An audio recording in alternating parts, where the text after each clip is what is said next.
Have you ever noticed that even when you know what is happening inside you, you still get dragged by it like a wave pulling your feet out from under you?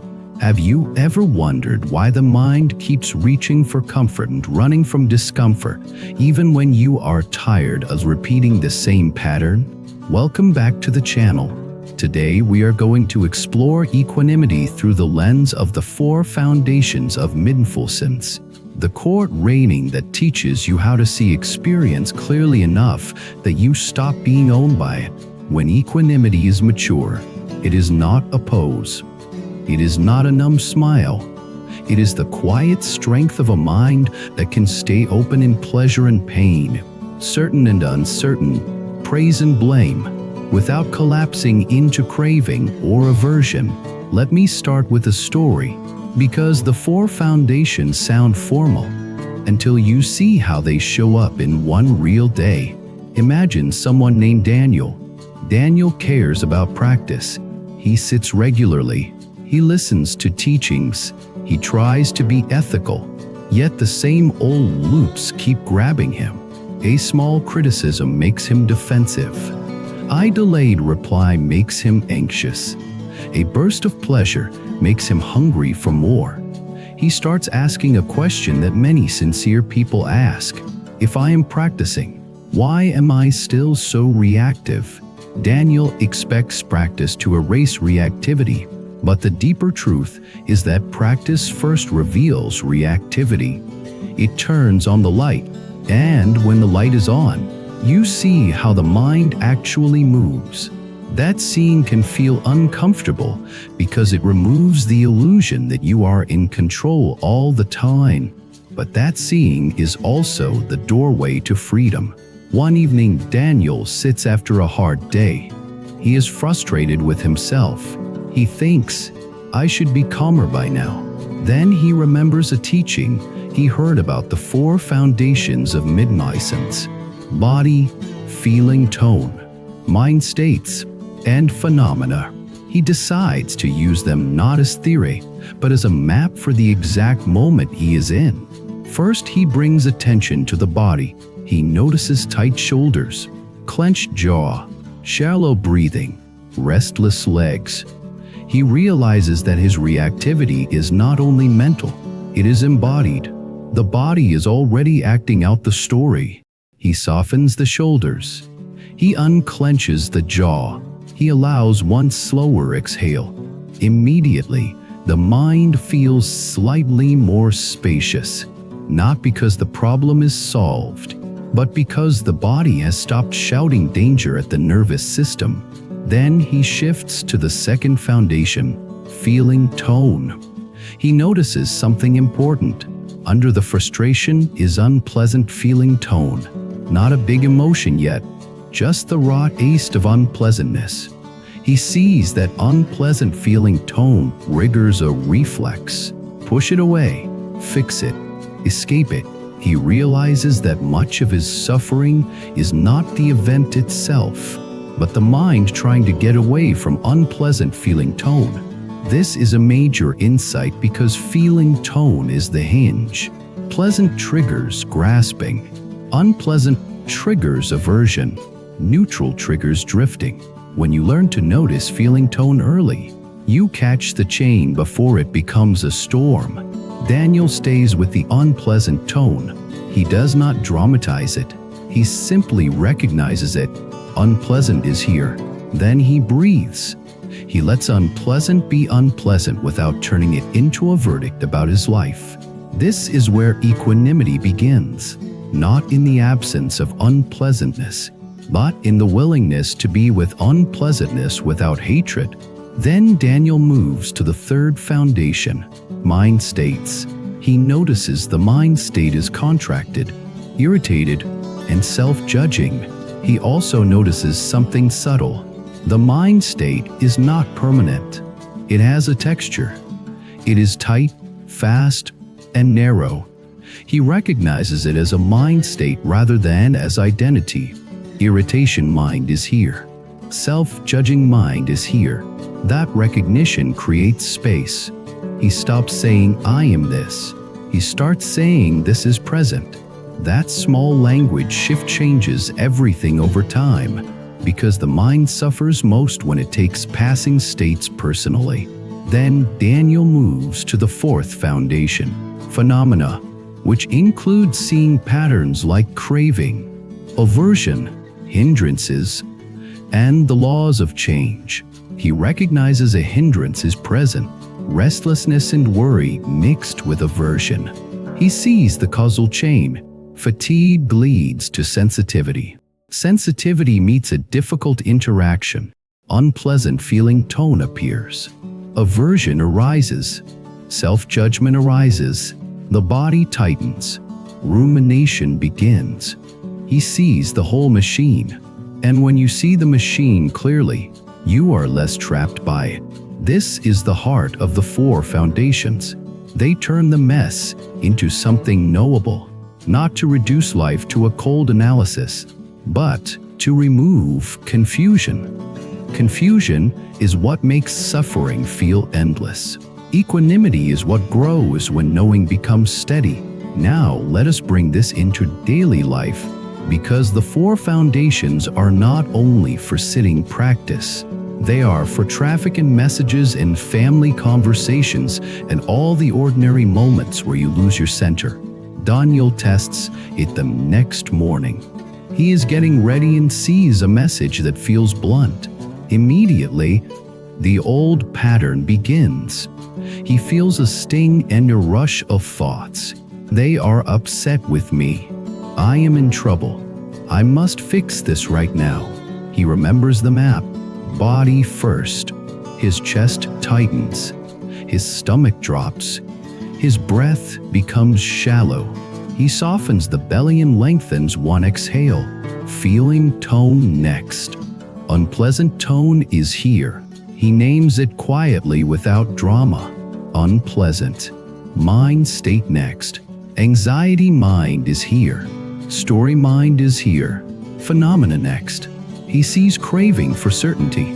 He sees aversion to not knowing. He sees the urge to send multiple messages. He sees the impulse to protect identity.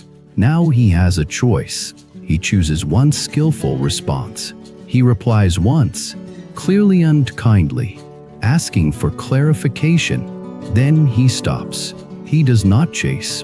He does not spiral. He returns to what he can do in the present moment. The anxiety does not vanish instantly, but it no longer owns him. It becomes a wave he can ride rather than a command he must obey. This is equanimity being built in real time. Now let us make the connection explicit. Equanimity is often described as the capacity to remain balanced amid the 8 worldly winds: gain and loss, praise and blame, pleasure and pain, fame and disrepute. But how do you actually do that when the winds hit you fast? You do it by seeing clearly at the level where the wind first touches you. The wind touches body, tightening. The wind touches feeling tone, pleasant, unpleasant, neutral. The wind touches mind state, desire, fear, anger, pride, shame. The wind touches phenomena, craving, aversion, delusion, impermanence, cause and effect. The 4 foundations teach you to see each layer without being swallowed by it. That layered seeing is what steadies the mind. That steadiness is equanimity. Now, an important point. Equanimity is not suppression. Suppression is pushing experience away. Equanimity is allowing experience while not feeding the reflex. Daniel learns the difference the hard way one afternoon. A co-worker makes a comment that feels disrespectful. Daniel tries to be equanimous by forcing a calm face. He says nothing. Inside, the body is tight. The mind is angry. Later, he replays the moment for hours. That is not equanimity. That is avoidance. So he returns to the 4 foundations and tries again. Body. He feels heat in the face and tension in the throat. Feeling tone. Unpleasant. Mind state. Anger mind. Phenomena. Aversion and the urge to attack. plus fear of conflict. Then he chooses a skillful action. He speaks calmly. That comment felt disrespectful to me. Please, do not speak to me that way. He is firm but not cruel. He is clear but not hateful. He is present but not reactive. After the conversation, he feels something that looks like equanimity, not numbness, relief and dignity. He did not abandon wisdom. He did not abandon the heart. He did not turn anger into violence or into silence. He used anger as information and then acted from values. This is the mature path. Equanimity does not mean you never act. It means you act without being possessed. Now let us talk about how equanimity becomes stable over time. Because many people have moments of equanimity but cannot sustain it. Equanimity becomes stable when you repeatedly train the mind to relate wisely to feeling tone. Feeling tone is the engine room of reactivity. If you can sit with pleasant without clinging and sit with unpleasant without hating, the whole system changes. Daniel begins training this in meditation. He notices pleasant sensations arise, a soft ease, a warm breath, a quiet mind. The reflex appears. Keep it. He names that reflex as craving. Then he returns to simple knowing. Pleasant is here. Pleasant changes. Pleasant passes. He does not grab. He enjoys without ownership. He notices unpleasant sensations arise. Itch, ache, boredom, sadness. The reflex appears. Get rid of it. He names that reflex as aversion. Then he returns to simple knowing. Unpleasant is here. Unpleasant changes. Unpleasant passes. He does not fight. He allows without collapse. He notices neutral sensations. The ordinary. The reflex appears. Look for stimulation. He names that as drifting. Then he returns to curiosity. Neutral is here. Neutral is not nothing. It has texture. It has subtlety. It changes. He stays awake. This training builds a mind that is less addicted to extremes. That is equanimity. Now, equanimity also grows when you understand karma in a grounded way. Karma means repeated intention and action shape the mind. Every time Daniel reacts automatically, he strengthens the habit of being owned. Every time he pauses and sees clearly, he strengthens the habit of freedom. Those habits become his future. This is why the path is not a single insight. It is repetition. Daniel begins to see his destiny changing in small ways. He sleeps better because he ruminates less. He argues less because he catches the reflex early. He feels more compassion because he is less threatened. He becomes more honest because he is less desperate for approval. The outside world has not become perfect, but his inner world has become more workable. That is the real promise of equanimity. Now I want to share a moment that often becomes the deepest turning point for practitioners. The recognition that equanimity is not separate from love. Many people think equanimity is cool and love is warm, like you must choose one. But in mature practice, equanimity is what keeps love clean. Without equanimity, love turns into clinging. You need people to be a certain way. You need outcomes to go your way. You need reassurance. Then you suffer and you control.